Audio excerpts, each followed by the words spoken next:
네, 서울대병원 TV 시청자 여러분 안녕하십니까? 오늘 진행을 맡은 김환입니다.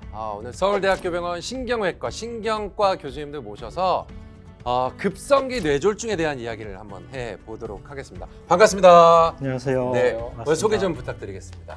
안녕하세요. 저는 서울대병원 신경외과에서 근무하고 있는 조원상 교수라고 합니다. 반갑습니다. 네, 반갑습니다. 그리고요. 안녕하십니까. 저는 서울대학교병원 신경외과에서 근무하고 있는 김강민이라고 합니다. 김강민 선생님이시죠.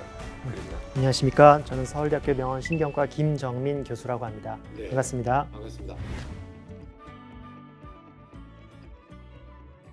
오늘 이렇게 이제 신경과, 신경외과 이제 두 과에서 이제 나오셨는데 사실 저도 조금 헷갈리기는 해요. 근데 이거를 정확하게 좀 어떻게 구분해야 되는지 좀 얘기해 주세요. 저도 이제 오늘 오전에 네. 진료를 보고 왔는데요. 네. 신경과를 가야 되는데 예. 신경외과에 잘못 찾아온 환자분이 계셨어요. 아, 그랬어요. 근데 예.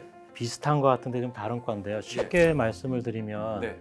병원에서 내과와 외과는 잘 구별을 하시잖아요. 네, 네. 그래서 내과의 역할을 하는 과가 신경과이고 외과의 역할을 하는 과가 신경외과라고 생각하시면 쉽게 이해하실 수 있을 것 같습니다.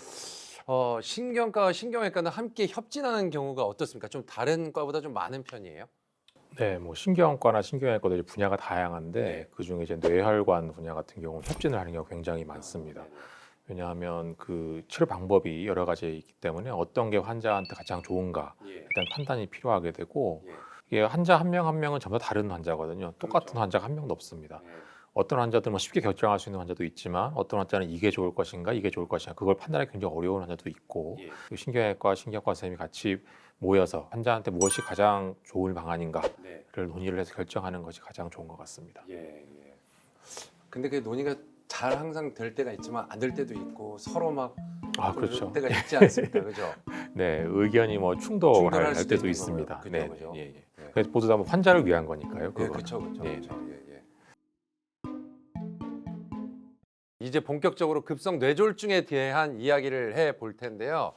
급성기 뇌졸중은 정확하게 어떤 건지 얘기를 좀 부탁드리겠습니다. 네, 먼저 급성기라는 뜻이 이제 갑자기 시작됐다는 걸 얘기하는데요. 어떤 신경학적 증상이 갑자기 생겼는데 그 원인이 뇌고 뇌 이상이 생긴 원인이 바로 뇌혈관일 때 그걸 보고 이제 뇌졸중이라고 합니다. 그 원인은 뭐 혈관의 병이 두 개밖에 없잖아요. 막히거나 터지거나 또 혈관이 막히거나 터져서 생긴 갑자기 신경학적 증상이 생긴 질환을 급성기 뇌졸중이라고 합니다. 그렇기 때문에 이게 또 전조 증상이 있을까 싶기도 한데 어떻습니까?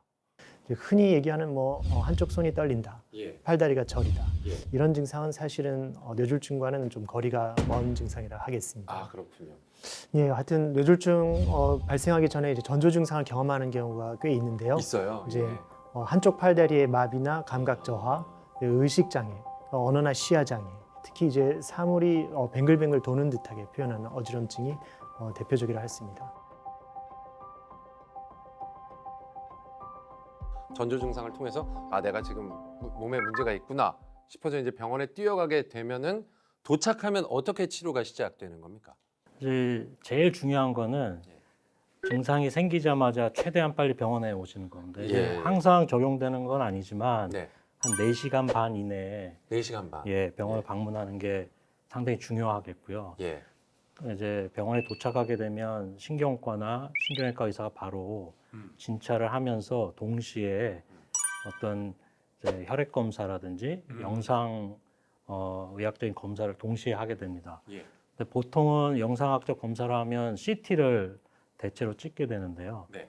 CT를 찍게 되면 이게 혈관이 터져서 피가 난 뇌출혈인지 아니면 혈관이 막혀서 뇌세포가 죽은 뇌경색인지 이걸 쉽게 구별할 수 있거든요. 예. 그래서 그에 따라서 치료 방법이 완전히 180도 달라지게 됩니다.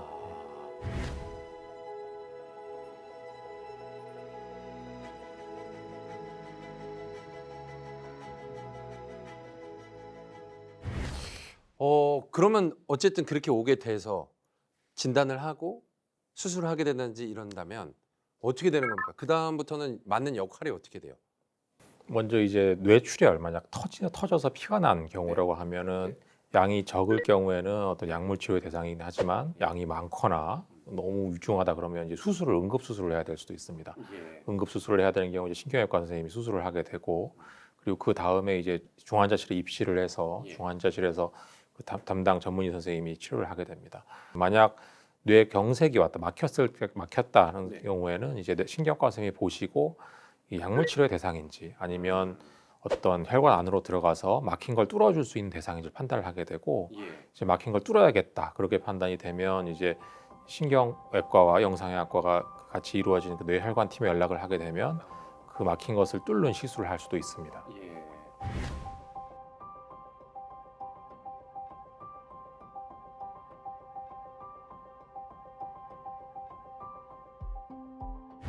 급성기 뇌졸중으로 이제 오게 된다면은 뭐 여러 가지가 있지 않습니까? 뇌경색도 있고 뇌출혈도 있고 이런 걸 어떻게 나뉘게 되는 거죠? 그래서 이제 뇌경색은 이제 뇌혈관이 막혀서 신경세포가 손상이 발생하는 이제 뇌졸중인데요.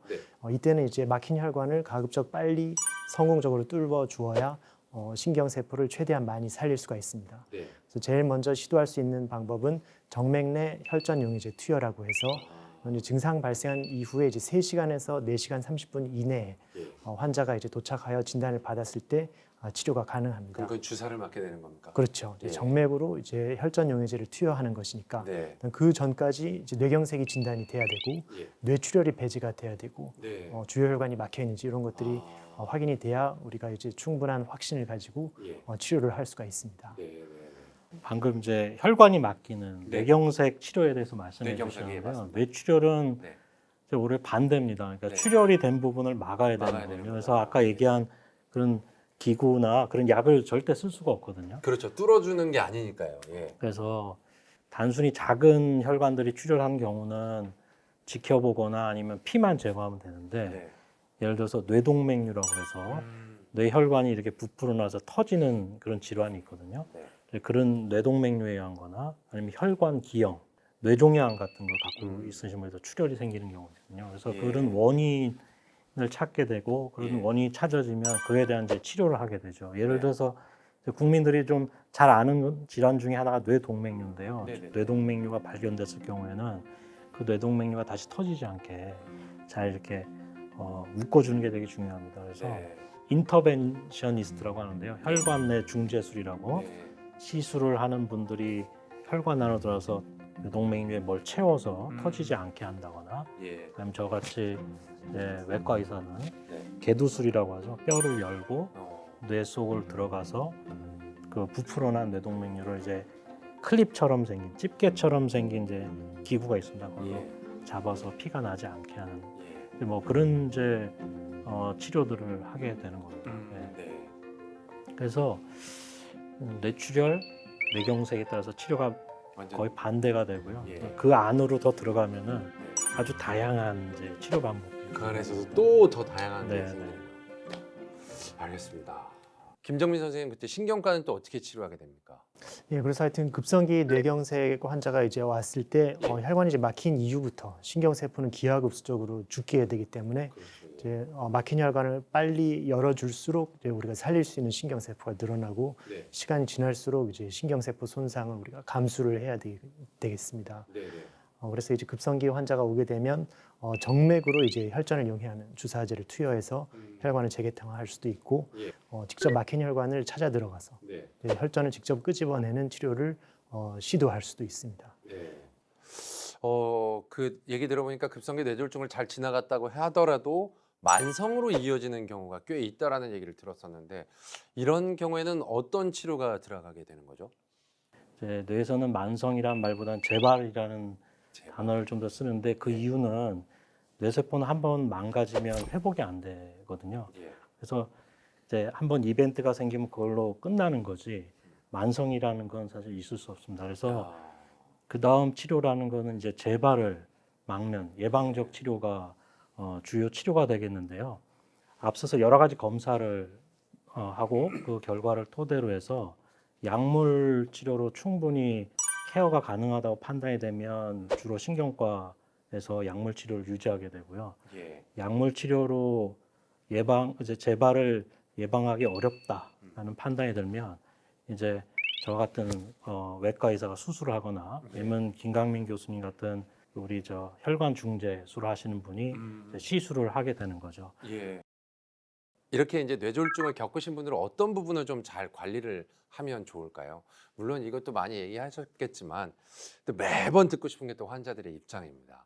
예, 일단 우리가 이제 관리할 수 있는 위험 인자가 있는데 네. 담배는 반드시 중단을 해야 되고 아, 반드시. 예, 술은 이제 크게 줄이거나 역시나 이제 중단을 하는 네. 게 좋겠고요. 네. 이제 예. 신경세포가 손상된 이후에는 다시 되살아나기는 어려운데요. 이제 네. 그럼에도 불구하고 재활 치료를 열심히 한다면 예. 살아있는 신경세포들이 다시 네트워크를 형성해서 기능은 개선될 수 있으니까 이후에 이제 적극적인 재활 치료를 하는 것도 필요하겠습니다. 네, 네, 네.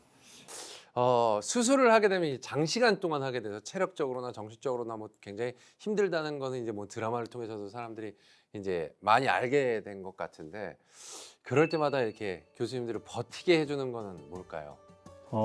제가 초창기에 교수 생활을 시작할 때를 떠올리면 지금 이렇게 많은 환자들이 저를 찾아주시고 그다음에 저를 의지하시고 하는 거는 어떻게 보면 이제 감사한 일이죠. 제가 최선을 다했음에도 불구하고 여전히 고통받는 환자분들이 분명히 계시거든요. 그리고 무엇보다도 서울대병원에서 해결을 못하면 그 어디서도 해결을 못한다는 사명감 같은 게 있습니다. 그래서 예. 그런 걸 통해서 한계를 극복하려고 노력하고 버티는 것 같습니다. 오늘 서울대학교병원 조원상 교수님, 김강민 교수님, 김정민 교수님과 함께 급성기 뇌졸중에 대해서 저희가 알아봤는데요.